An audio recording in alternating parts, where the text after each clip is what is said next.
All right, here to talk more about the government shutdown is Senator Jeff Flake. Senator, thanks for being here. Thanks for having me on. I want to start with a tweet by the president. He tweeted a threat this morning to actually close the southern border and cut off aid to Central America if this border wall isn't funded. From a policy standpoint, is that the right move? And can the president actually do that? No, it's not the right move. The president could shut the border down if he felt that there was a national security threat. There is not one.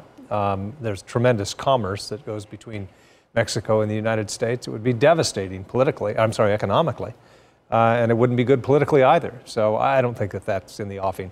In terms of aid to the countries, Honduras, Guatemala, El Salvador, from which a lot of these immigrants are coming, most of the aid, and there's not much, most of it is geared toward programs that would help those citizens stay in their home countries. So I'm not sure that that's the right move either.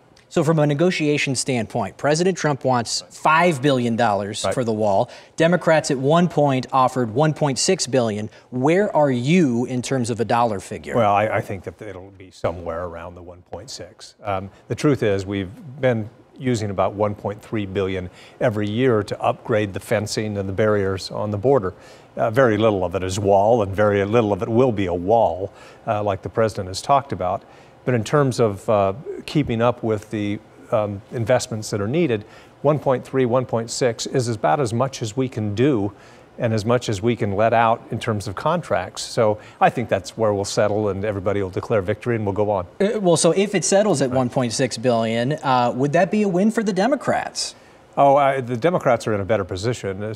When the president said that he would own the shutdown, that he wouldn't blame the Democrats, that pretty much let them off the hook. So these are always negotiations that go on. In the end, settle on something, both sides declare victory and go on. I think that's what the American people are hoping for. Mark Meadows said today he thought this could be a very long shutdown. What's your prognosis? My guess is it'll go a couple of weeks after the new Congress convenes on the 3rd. Okay. So I don't think it's anytime soon. I want to talk about your replacement. Obviously, your seat is being filled by a Democrat, Kyrsten Sinema. Some Republicans in town may not be too happy with that. Do you think your party could have done a better job retaining your seat? You bet. I'm very concerned about where our party is going. I think that we're trying to drill down on a diminishing base.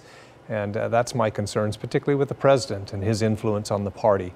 It's just not a recipe for a future for Republicans. In fact, we're writing ourselves into oblivion if we continue to appeal to a much smaller electorate and not realize that we've got to change.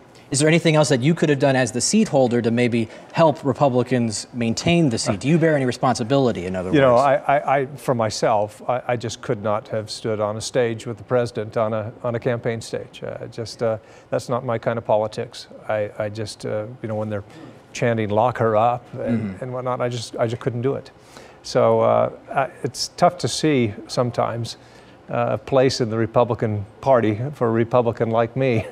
I don't think that will always be the case. This right now is very much the president's party, though, and I think that we're going to suffer losses like we did in the midterms. The Senate, the map was just so favorable. It was very difficult to lose overall seats, although we lost mine. But you know, in the future, we're going to lose a lot more seats than we lost in the midterm, unless we realize we've got to appeal to a broader electorate and we get away from the politics of anger and resentment. People want to hear an optimistic message. Yeah. So on the Russia front, real quick, we're getting new reporting that Michael Cohen was in Prague, their cell phone data. What's the vibe like in Washington right now? Is this a witch hunt? What do you make of this investigation? It's not a witch hunt. Bob Mueller is very disciplined. He's doing the right thing. And he needs to be allowed to finish his job without pressure from the White House or from Congress. That's what I've been trying to do, is put pressure on my colleagues to make sure that Bob Mueller's investigation is protected. When he finishes, then we'll know what happened, but not until he finishes. Is that in the first quarter of 2019? I think so. I think it sounds as if they're going to wrap up, and I hope they're able to wrap up soon. But I just want him to go where the evidence goes and not be pressured by the president or Congress. Last question for you. What's next for Jeff Flake? You know, I've been doing this for 18 years. You know, it's time to let the fever cool, I think, for a while.